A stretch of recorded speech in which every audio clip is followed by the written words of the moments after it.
In our everyday lives, we are familiar to such events that happen so fast that we are unable to observe them completely. For example, when a bullet is fired on an apple, we cannot see the process itself. We can see the outcome only. That is a smashed apple.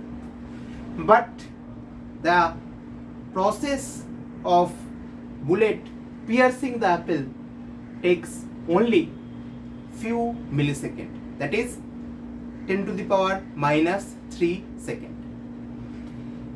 With the help of cameras that have very high shutter speed, we can detect the steps of bullet piercing the apple and coming out of the apple also. But there are a lot of other processes in our universe, especially in the atomic and subatomic level, where the changes happen too fast.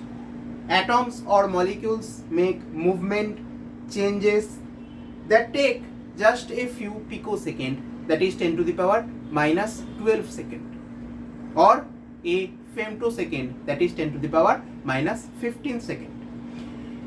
Scientists found innovative way to observe these processes using unimaginably short pulses of light, similar to extremely high shutter speed camera.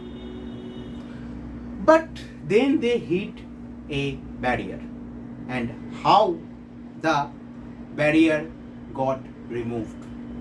The barrier got removed by the research of these three individuals who were awarded by Royal Swedish Academy of Sciences by the year 2023 the Nobel Prize in Physics. Okay, so before going deep in their researches, first discuss the topic itself. What all we are going to discuss today. So start with a brief introduction. Atom's natural time scale is incredibly short. In a molecule, atoms can move and turn in a millionth of billionth of 1 second, that is femtosecond.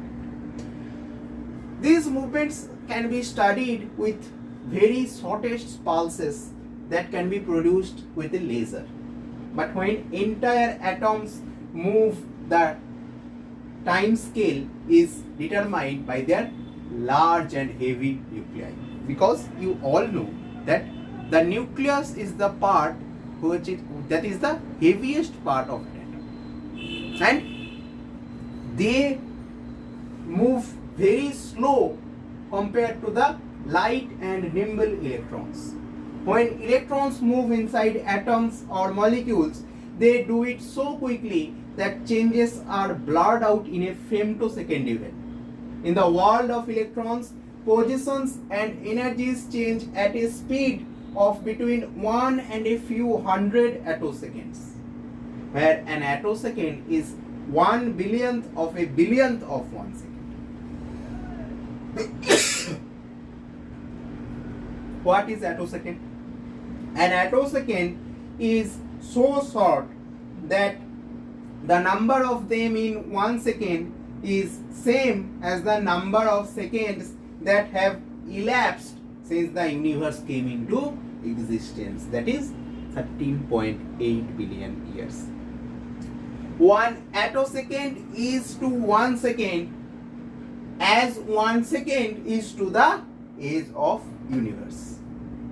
On a more relatable scale, we can imagine a flash of light being sent from one end of the room to the opposite wall of the room. This takes 10 billions of attoseconds.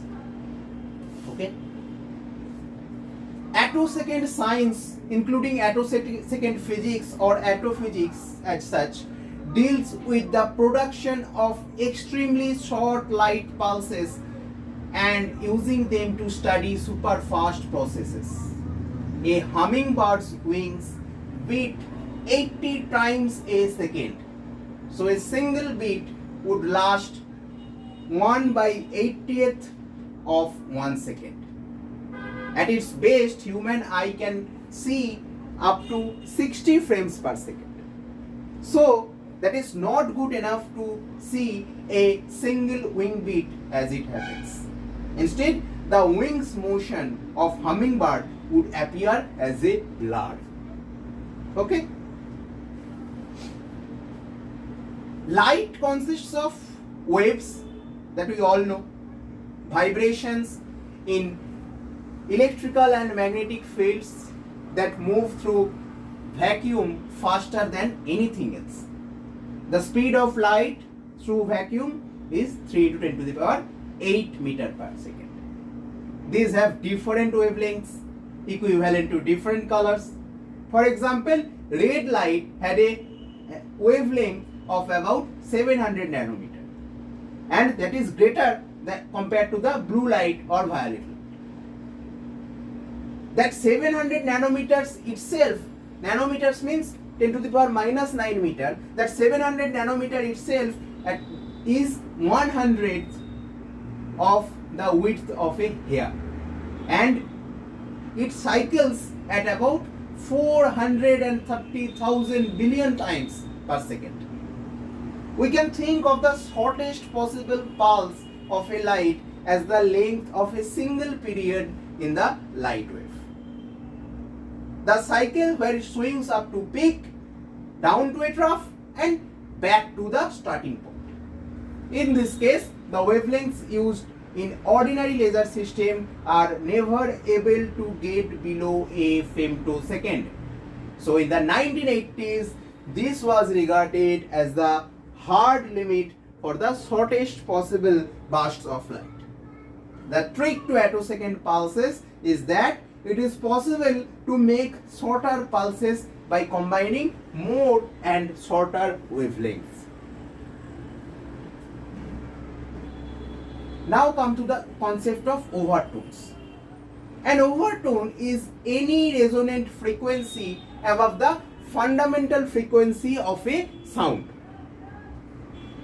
In other words, overtones are all pitches higher than the lower pitch within an individual sound. That is, the fundamental is the lowest pitch in the total sound or an individual sound. So we can compare the light that interacts with its atoms and causes overtones. Okay, that complete a number of entire cycle for each cycle in the original wave. And we can compare this to the overtones that gives a sound its particular character.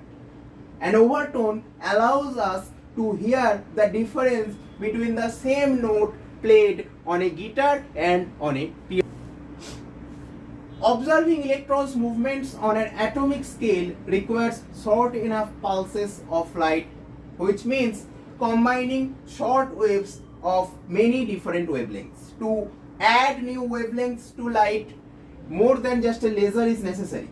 The key to accessing the briefest instant ever studied is a phenomenon that arises when laser light passes through a gas. So this is the concept of overtones. Overtones have several cycles for each cycle in the fundamental tone. Overtone works in the same way. Overtone works the same way in the light waves also. Now let's look at the contribution of our Nobel laureates. In 1987, Annie Wheeler and her colleagues in Paris passed a beam of infrared light through a Nobel gas. What is infrared light? Let's look at the spectrum of EM wave. Radio waves have the highest wavelength or largest wavelength, and then comes the microwave, then comes infrared radiation, visual light, ultraviolet, X-rays, gamma rays. Infrared radiation is used in our remote controls. Okay, in our remotes which are used with TV, with ACs, all these things. They found that the noble gas emitted light whose frequency was a high multiple of the beam's frequency. For example, if the beam's frequency was 10 arbitrary unit, the emitted light had frequency of 50 units, 60 units, 70 units, etc. The phenomenon is called high harmonic generation. That is, we are passing the, let's say we are passing a beam of frequency 10 arbitrary unit, we are getting back from the noble gas of a frequency of, let's say, 50 units, 60 units, 70 units. So this is high harmonic generation. The researchers also found that as they increased the frequency of original beam, that is the infrared light's frequency, the intensity of the emitted light dropped sharply, then stayed constant for a range, and then dropped again. So why did this happen? Why passing first of all infrared beams through the noble gas was having these effects? A beam of light, I have already said, consists of oscillating electric and magnetic fields. Here oscillating means that at a given point the field strength alternately increases and then decreases. So an electron at this point would be imparted some energy and then have it taken away. When energy is imparted, the electron would come loose from an atom. And when it is taken away, the electron and the atom would recombine, releasing some excess energy, and this energy is the light re-emitted by that gas. The researchers also found a way to describe this process using the equations of quantum mechanics. These equations also explained why the intensity of the re-emitted light plateaued as the beam frequencies was increased. Okay. So, how attosecond pulse is produced? When the infrared beam strikes the noble gas atoms, it produces multiple overtones. If the peak of a overtone merges with the peak of another, they undergo constructive interference. So what is constructive interference? If waves, these two are two waves, and after the constructive interference they are forming a larger wave, or a wave of having a larger amplitude. Okay, what is destructive interference? When they are superimposed, these two blue and red waves are cancelling each other out.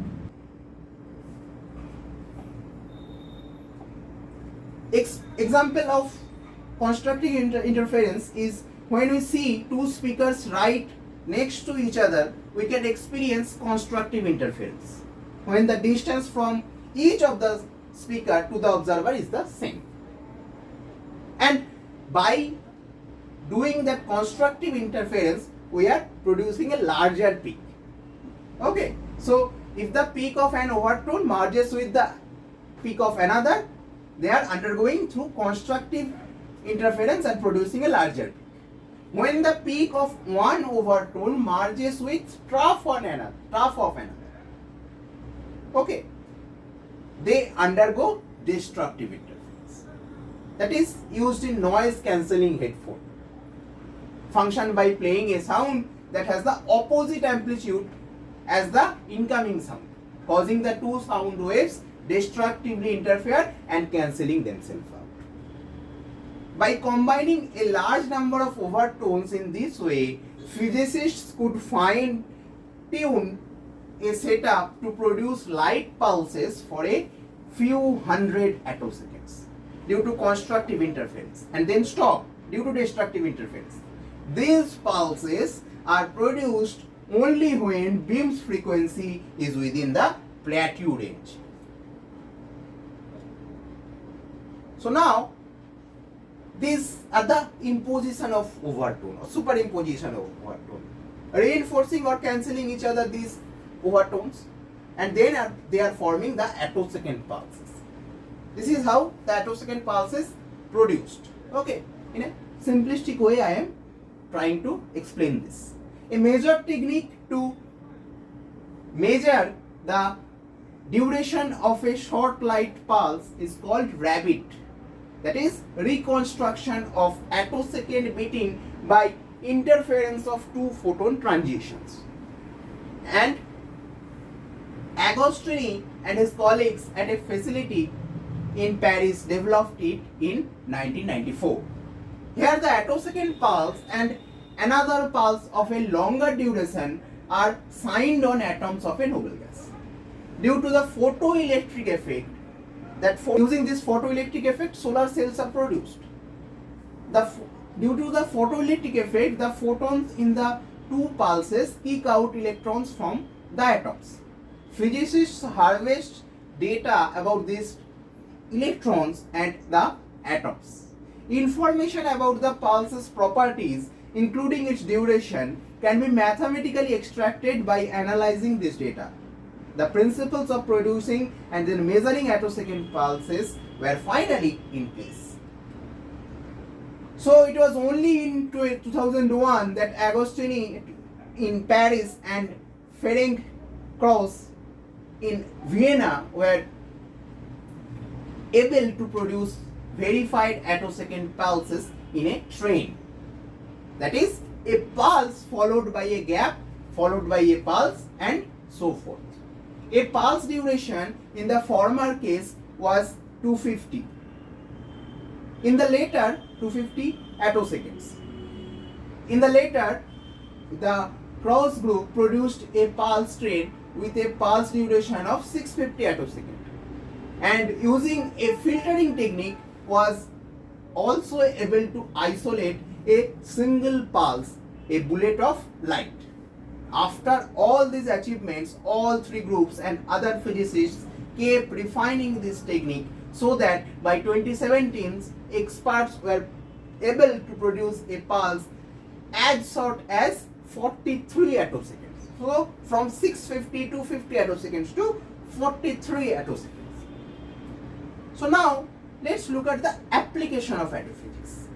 The devices used to produce attosecond pulses cost crores of rupees, and also there is a need of great skill to operate these devices, and they are bulky even. But miniaturization has been important form of technological progress in the last century. That's why we have biological studies these days. Okay, that's why we are going to the nanotechnology. Okay, so someday we may have pocket-sized gizmos to study the electrons. The important thing is we know how to achieve it now.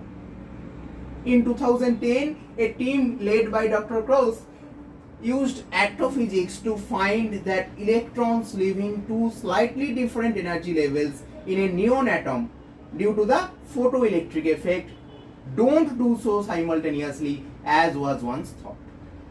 Instead, there is a 21 attosecond delay. The photoelectric effect, as I have earlier said, is at the heart of the solar power. And by refining our theoretical understanding of it based on studies like this, we could gain big. This motif extends to most parts of physics, chemistry and biology. Everywhere the properties of electrons matter. So this was my discussion for the day. Thank you for attending the session. Keep yourself fit mentally and physically. All the best. Bye bye.